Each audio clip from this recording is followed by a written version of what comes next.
ఆర్మూర్ అభివృద్ధి విషయంలో తన హోదా సమానమైన నాయకుడు వస్తే సరైన సమాధానం చెప్తానని, అభివృద్ధి విషయంలో పూర్తి సహాయ సహకారాలు అందిస్తానని ఆర్మూర్ ఎమ్మెల్యే పైడి రాకేష్ రెడ్డి అన్నారు. ఆర్మూర్ పట్టణంలోని అంకాపూర్ గ్రామంలో గల ఎమ్మెల్యే రాకేష్ రెడ్డి నివాసంలో బీజేపీ పార్టీ జిల్లా అధ్యక్షుడు దినేష్ కులచారి, ఆర్మూర్ ఎమ్మెల్యే పైడి రాకేష్ రెడ్డి మీడియా సమావేశం నిర్వహించారు.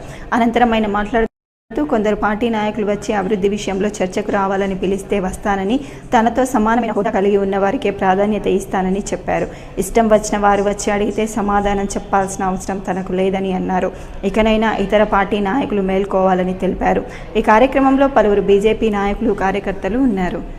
రాష్ట్ర అధ్యక్షులు గారు మాట్లాడారు. మీరందరూ కూడా భారతీయ జనతా పార్టీ శ్రేణులందరూ కూడా రాకేష్ రెడ్డి గారికి, ఇందూరు జిల్లా ప్రజలందరూ కూడా, ఎందుకంటే అభివృద్ధి చూసి ఓర్వలేక బీజేపీకి పట్టొస్తుంది. ఈ అంతా మూల కారణం ఏంది? Fee reimbursement. 20 లక్షల విద్యార్థులు 12,000కు పెద్ద ఎత్తున ఇందూరు రణబేరి పెట్టి, ఆ రణబేరిలో వాళ్ళకి భయం అయిపోయింది. ఇందూరు రణబేరి చూసేస్తారు. ఇవాళ వాళ్ళు మాకు మంచి దారి చూపించారు. రాకేష్ రెడ్డి ఇల్లు ముట్టడి కాదు, కాంగ్రెస్ వాళ్ళు సిద్ధం ఉంటే డైరెక్ట్ పోయి రాహుల్ గాంధీ ఇల్లు ముట్టడిద్దారు రండి. ప్రామిస్ చేసి స్కూటీలు ప్రామిస్ చేసి ప్రియాంక గాంధీ అలాగే ఫీజు రియంబర్స్మెంట్ మీద తొలి సంతకం పెడతా అని చెప్పింది రాహుల్ గాంధీ. వాళ్ళిద్దరు ఇల్లు ముట్టడిద్దారు. పేద విద్యార్థులకు కాంగ్రెస్ నాయకులు చెప్తున్నారు, మహేష్ కుమార్ గౌడ్ గారికి మీరు కూడా ఇదే ప్రాంతం నుంచి తెచ్చిన వాళ్ళు కాబట్టి భారతీయ జనతా పార్టీని డిమాండ్ చేయడం జరుగుతుంది. ఫీజు రియంబర్స్మెంట్ పక్కదారి పట్టించే విధంగా. అలాగే ఇవాళ ఏదైతే సమీక్షా సమావేశం నడుస్తుందో దాంట్లో బీజేపీ ఎమ్మెల్యేలు మమ్మల్ని నిలదీస్తారు కాబట్టి బీజేపీ ఎమ్మెల్యేలు ఇక్కడనే ఉంచాలి అనే ఒక దురుద్దేశంతో ఈ యొక్క పిలిపించారని నేను అనుకుంటున్నాను. ఇప్పటికీ చెప్తున్నాను, ముట్టడిలు మొదలు పెడితే కాంగ్రెస్ వాడు బయటకు తిరగడు. ముట్టడి మొదలు పెడితే ఇది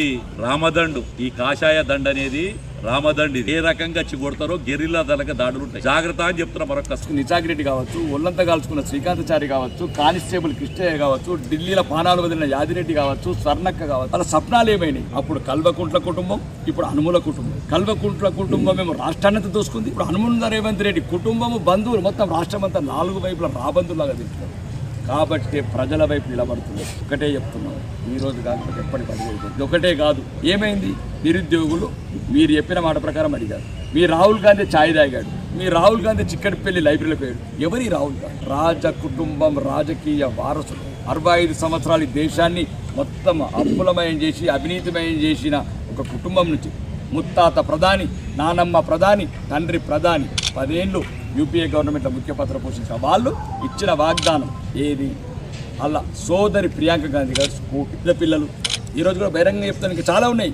ఒక్కటికి గింత ఉలికి పడితే ఎట్లా రేవంత్ రెడ్డి? ఇవి మంచి పెంచుకో, జంతువులని ఊరు జంతువులు పెంచుకున్నావు, మంచి శిఖరం. భారతీయ జనతా పార్టీ ఒక కార్యకర్త, ఒక్క వీరుడు ఎట్లున్నాడు? అవన్నీ కిరాయి సైన్యం పట్టుకున్నావు. కిరాయి సైన్యం ఎప్పుడు నిలది? ఒక్కటి మాత్రం చెప్పు, ఈరోజు తెలంగాణ తగ్గి రాజస్థాన్ ఒక్క ఎమ్మెల్యేకి గింత భయపడితే